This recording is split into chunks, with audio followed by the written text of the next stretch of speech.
Saudara, tim Direktorat Reserse Kriminal Umum Polda Aceh telah berhasil menangkap eksekutor penembak dua orang petani yang tewas di berondong pelaku saat pulang dari kebunnya di kawasan Desa Anegle, Kecamatan Indrapuri, Kabupaten Aceh Besar pada bulan lalu.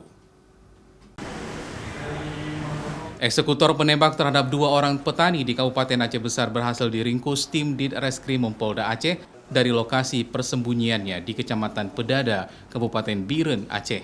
Penangkapan dilakukan pada Kamis 16 Juni 2022 lalu. Dari terduga eksekutor inisial FR, polisi hanya mengamankan barang bukti berupa 1 unit HP.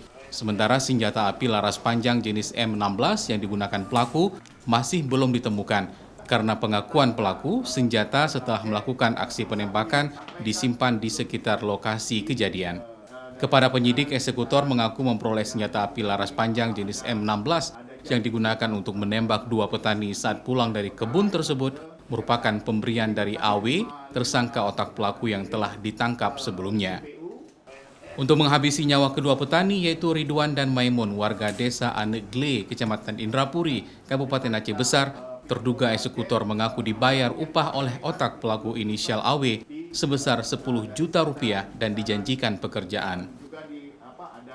Kita sudah menangkap 5 orang sebelumnya, yang pertama, kemudian yang kedua adalah otak pelaku, dan hari ini kita menangkap 1 orang yaitu eksekutor daripada kasus penembakan 2 warga di Aceh Besar. Nah, eksekutor ini berhasil diamankan dan ditangkap oleh tim gabungan Polda Aceh itu pada tanggal 16 Juni kemarin di 2022 di Gampong Pinto Rimba, Kecamatan Pedada, Kabupaten Biren.